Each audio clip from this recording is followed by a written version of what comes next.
भगवत गीता परिचय और पहला अध्याय आसान हिंदी भाषा में प्रस्तुत करता ज्ञानविला। श्रीमद् भगवत गीता हिंदुओं के पवित्रतम ग्रंथों में से एक है। महाभारत के अनुसार कुरुक्षेत्र युद्ध में भगवान श्री कृष्ण ने गीता का संदेश अर्जुन को सुनाया था। यह महाभारत के भीष्म पर्व के अंतर्गत दिया गया एक उपनिषद है।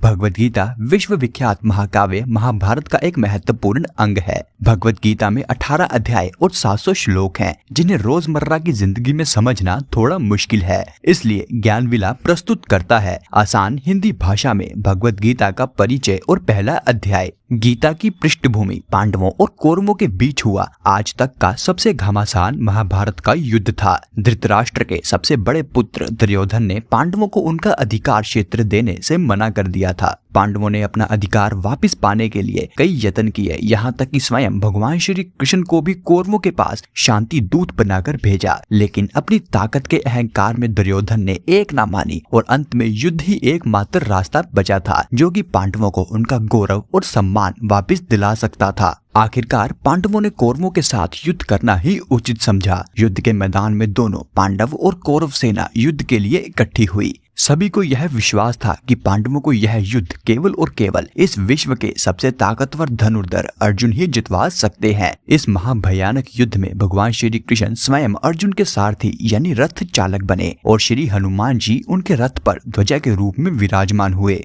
लेकिन जब यह युद्ध आरंभ होने वाला था, तब अर्जुन युद्ध भूमि में अपने पितामह गुरु द्रोण, मित्र और सगे संबंधियों को उसी युद्ध में मारने के विचार से विचलित हो गए। उनके मन में शत्रुओं के प्रति स्नेह उत्पन्न हो गया और युद्ध करने से अर्जुन ने सख्त मना कर दिया। वो हताश, भयभीत और डगमगाता हुआ शस्त्र छोड़कर रथ पर ही बैठ गया। तब उसी अर्जुन को भगवान श्री कृष्ण ने कुरुक्षेत्र की भूमि में भगवत गीता का उपदेश दिया। उन्होंने अर्जुन को आत्मा की अमृता, शरीर की निश्वरता, काम, कर्म, फल, त्याग, योग, ब्रह्म, ज्ञान, भक्ति, त्याग, संन्यास, प्राकृतिक गुण, मन को वश में करने के उपाय, आसुरी और दैवीय स्वभाव, इच्छा, क्रोध और लाभ, इन तीनों को नियंत्रण में रखना, भव सागर से तरने के उपाय इत्यादि के बारे में ज्ञान दिया। और यही ज्ञान श्री कृष्ण का अमूल्य गीता ज्ञान कहलाया। उन्होंने अपनी दिव्य विभूति का वर्णन किया, अर्जुन को अपने विराट रूप के दर्शन करवाए और अंत में उसको अपनी शरण में लेने का आश्वासन भी दिया। गीता का उपदेश सुनने से अर्जुन का विषाद, उसका ज्ञान, उसका सारा मोह और संदेह समाप्त हो गया। उसकी कर्तव्य भावना फिर से जागृत हुई और निष्काम भाव से वो युद्ध लड़ने को तैयार हुआ। उसने वह महाभारत का धर्म युद्ध लड़ा और अपने भाई युधिष्ठिर को उसका अधिकार वापस दिलाया। गीता में जहाँ अध्यात्म के साथ साथ दर्शन शास्त्र है और वही इसमें मानव जीवन में उठने वाली हर समस्या का समाधान भी है। गीता हमें बताती है कि युद्ध हमें अपने बाहर वाले शत्रु से ही नहीं, बल्कि अपने अंदर वाले, अपने भीतरी शत्रु से भी लड़ना है। भगवत गीता अपने कर्तव्य से भटके मनुष्य का मार्गदर्शन करती है और वही गीता उसे जीवन में अध्यात्म और धार्मिक मार्ग भी बताती है। जीवन में हमारे शत्रु बहुत हैं, वह न केवल बाहर हैं बल्कि हमारे अंदर भी हैं। बस इन्हीं पर मुक्ति पाना गीता का उपदेश है। गीता में मोक्ष प्राप्ति के लिए 4 मार्ग बताए गए हैं। पहला ज्ञान का मार्ग,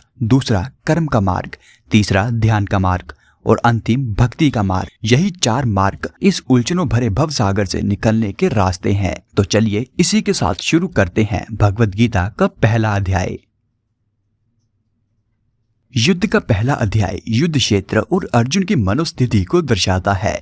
व्यूह रचना में खड़ी पांडव और कौरव सेनाओं के योद्धाओं का दुर्योधन वर्णन करता है। दोनों तरफ से शंख बजते हैं। युद्ध आरंभ होने से पहले अर्जुन केशव से अपने रथ को दोनों सेनाओं के मध्य ले जाने को कहते हैं, ताकि वो देख सके कि उसे किन किन लोगों से युद्ध करना है। अर्जुन अपने पितामह, गुरुजन और अन्य सगे संबंधियों को अपने सामने खड़ा देख मोहग्रस्त हो जाते हैं। हताशा के कारण वो युद्ध लड़ने से मना कर देते हैं। धृतराष्ट्र संजय से पूछते हैं, हे संजय, जब मेरे और मेरे बड़े भाई पांडु के पुत्र युद्ध भूमि में युद्ध की इच्छा से एकत्रित हुए तो उन्होंने क्या किया? संजय ने उत्तर दिया, महाराज, जब दुर्योधन ने पांडव सेना को व्यूह रचना में खड़ा देखा तो वह बोला, आचार्य, पांडु पुत्र की इस विशाल सेना को देखिए, जिसके व्यूह आकार को आपके बुद्धिमान शिष्य राजा द्रुपद के पुत्र दुष्टद्युम्न ने रचा है। इस सेना में अर्जुन और भीम जैसे कई महारथी हैं। सत्याकी, विराट, महारथी द्रुपद, दृष्टकेतु, वीर काशीराज, कुंती भोज, सुभद्रा का पुत्र अभिमन्यु तथा द्रौपदी के 5 पुत्र आदि, यह सभी बेहतरीन योद्धा हैं। अब हमारी सेना के जो प्रमुख योद्धा हैं और जो हमारी सेना के नायक हैं, आप उन्हें भी जान लीजिए। भीष्म, द्रोणाचार्य, कर्ण, अश्वत्थामा, विकर्ण और सोमदत्त का पुत्र भूरिश्रवा, यह सब हमें युद्ध जितवा सकते हैं। और इसके अलावा भी और कई योद्धा हैं जो मेरे लिए मरने को तैयार हैं। इन सब के पास तरह तरह के शस्त्र हैं और यह सब के सब युद्ध में प्रवीण हैं। यह सभी योद्धा युद्ध विद्या अच्छी तरह से जानते हैं। पितामह भीष्म हमारी अजय सेना की रक्षा कर रहे हैं, जबकि भीम पांडव सेना की रक्षा कर रहे हैं और हमारी सेना पांडव की सेना से कई गुना बड़ी है। फिर भी आप सब लोग सभी मोर्चों पर डटे रहकर हमारे सेनापति पितामह भीष्म की सब ओर से रक्षा करो। तब दुर्योधन को आश्वासन देने के लिए भीष्म पितामह सिंह की तरह गरजे और उन्होंने जोर से अपना शंख बजाया। युद्ध के मैदान में ढोल, नगाड़े, शंख चारों ओर बजने लगे, जिस कारण चारों ओर बड़े जोर का शोर होने लगा। तब श्री कृष्ण, अर्जुन और सभी पांडवों ने भी अपने अपने दिव्य शंख बजाए। श्री कृष्ण ने अपना 5 जन्य शंख और अर्जुन ने अपना देवदंत शंख बजाया। काशीराज, शिखंडी, द्रुपद, दुष्टद्युम्न, अभिमन्यु और द्रौपदी के 5 पुत्र, इन सब ने भी अपने अपने शंख बजाए। उन शंखों की भयानक आवाज ने आसमान में गूंजते हुए आपके पुत्रों यानी धृतराष्ट्र के पुत्र और उनके पक्ष के सभी लोगों में डर पैदा कर दिया। अर्जुन का रथ श्रेष्ठ था, उसमें सफेद घोड़े जुड़े हुए थे। उसकी ध्वजा पर भगवान हनुमान विराजमान थे और भगवान श्री कृष्ण स्वयं अर्जुन के सारथी थे। जब युद्ध शुरू होने वाला था और शस्त्र लगभग चलने ही वाले थे, तब अर्जुन ने कौरव सेना में धृतराष्ट्र के पुत्रों और संबंधियों को देख अपना धनुष उठाया और केशव से कहा, हे केशव, मेरे रथ को दोनों सेनाओं के बीच कौरव सेना के पास खड़ा करो, ताकि मैं उन योद्धाओं को देख सकूं जिनके साथ मुझे युद्ध लड़ना है। मैं उन सभी लोगों को भी देखना चाहता हूं जो यहाँ युद्ध लड़ने के लिए आए हैं और जो इस युद्ध में दुष्ट बुद्धि वाले दुर्योधन का साथ देने आए हैं। अर्जुन के ऐसा कहने पर श्री कृष्ण ने अर्जुन के रथ को दोनों सेनाओं के मध्य ले जाकर भीष्म, द्रोण और अन्य सभी राजाओं के सामने खड़ा कर दिया और अर्जुन से कहा, लो पार्थ, इन सब इकट्ठे खड़े कुरुओं को अच्छी तरह से देख लो। इन सभी के साथ तुम्हें युद्ध करना है। लेकिन अर्जुन ने वहाँ क्या देखा? उसने देखा दोनों सेनाओं में उसके गुरु, दादा, मामा, भाई, पुत्र, पौत्र, मित्र और अनेक शुभ चिंतक भी खड़े हैं। जब अर्जुन ने अपने बांधव बंधुओं को सामने तैयार खड़े देखा तो वह भावुक और कमजोर हो गया और बोला,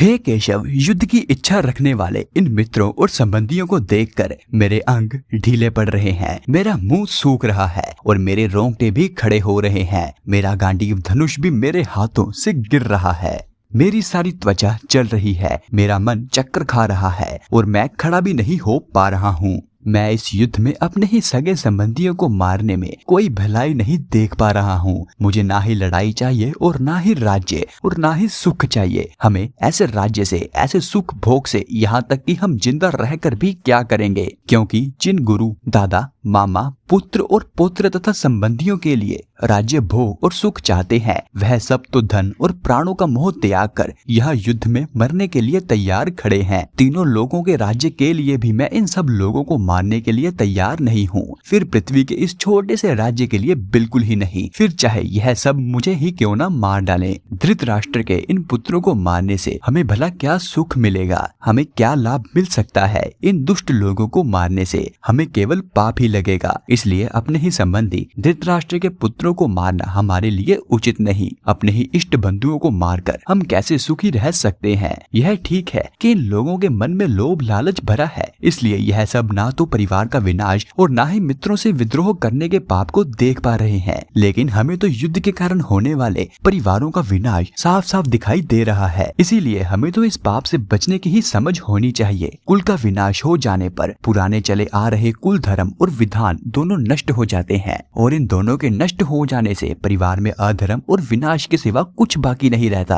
परिवार में अधर्म फैल जाने से परिवार की स्त्रियां भ्रष्ट हो जाती हैं और स्त्रियों के भ्रष्ट हो जाने से वर्ण संकार और अनचाही संतानें पैदा होती हैं और यही अनचाही संतानें और वर्ण संकार उस परिवार को नरक में पहुंचा देते हैं, क्योंकि उनके पूर्वजों की आत्मा पारंपरिक पिंडदान और जल से वंचित हो जाती है, अपने उच्च स्थान से गिर पड़ती है और इन दुष्कर्म के कारण सदा से चली आ रही जाति धर्म और कुल धर्म दोनों ही नष्ट नष्ट हो जाते हैं। गुरु परंपरा से हम यह भी सुनते आ रहे हैं कि जिन लोगों के पारिवारिक धर्म और विधान नष्ट हो जाते हैं उन्हें अवश्य ही निश्चित काल के लिए नरक में रहना पड़ता है। हे केशव, हम तो यह बहुत बड़ा पाप करने जा रहे हैं और यह अनर्थ करने को तैयार हैं, जो केवल राज्य का आनंद पाने के लिए अपने ही इष्ट भाइयों को मारने के लिए तैयार हो गए हैं। मेरे लिए तो यह कहीं अधिक अच्छा होगा कि धृतराष्ट्र के पुत्र शस्त्र हाथ में उठाकर मुझे ही मार दे और मैं बिना शस्त्र उठाए, बिना उनका मुकाबला किए मैं मारा जाऊं। यह कहकर अर्जुन ने रण क्षेत्र में अपना धनुष बाण नीचे रखा